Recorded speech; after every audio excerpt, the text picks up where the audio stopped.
Onesimus. If there is a runaway bride, who's the runaway bride? Kakasal niya lang, tumakas pa. Runaway bride. But Onesimus is a runaway slave. A runaway servant. A runaway helper. In Hong Kong, there's a runaway helper. True. True. Right? Because the employer, I'm not generalizing everybody, but in some cases, there are cruel employer. There are employers that are really out of this world. Right? So, this helper or the servant, okay, they run away. Okay, they run away. Now, Onesimus is a runaway slave. Now, in this letter of Paul, Paul is requesting concerning the runaway slave. Sinulat niya itong letter because of the runaway slave. Address this letter to the owner of the slave, which is Philemon. Okay? And when Paul wrote this letter, he was in prison. Nakakulong. He was in prison. Okay? So, let me read the text that we have in Philemon. Alright? And I will read it in NLT so it will be easily understood. This letter is from Paul, a prisoner for preaching the good news about Christ Jesus from our brother Timothy. You could see how Paul described himself, a prisoner for preaching the good news about Christ Jesus. I am writing to Philemon, our beloved co-workers, and to our sister Apphia, and to our fellow soldier Archippus, and to the church that meet in your house. So meaning there's a fellowship in the house. There is a gathering in the house. There is a body of Christ in the house. May God our Father and the Lord Jesus Christ give you grace and peace. I always thank God when I pray for you, Philemon, because I keep hearing about your faith in the Lord Jesus and your love to all God's people.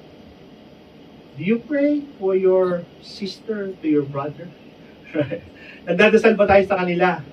Okay? When we heard that they are doing the works of God, I am praying that you will put into action the generosity that comes from your faith as you understand and experience all the good things we have in Christ.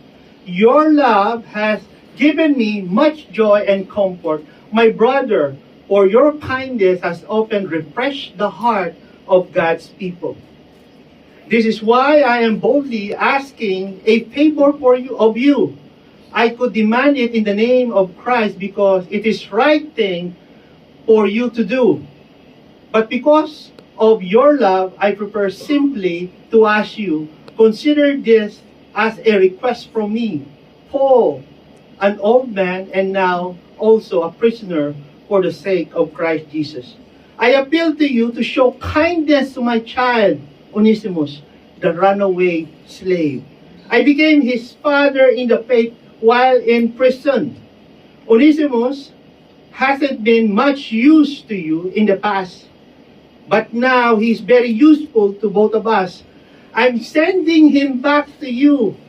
With him comes my own heart.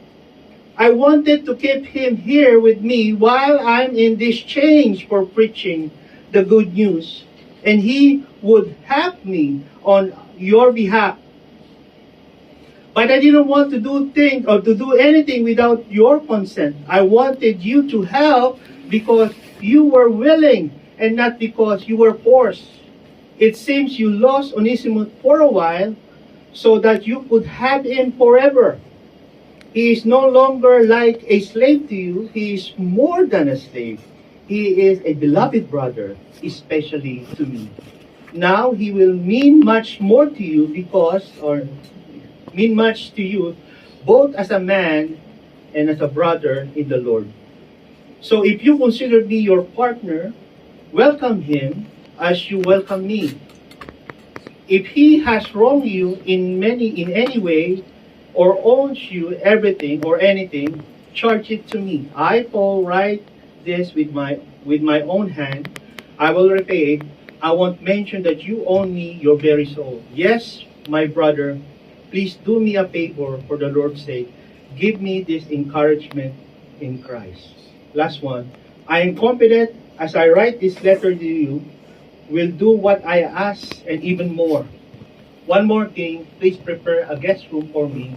I'm hoping that the Lord will answer your prayers and let me return to you soon. Ito po ang salita ni God. No? This is the word of the Lord. As always, encourage you.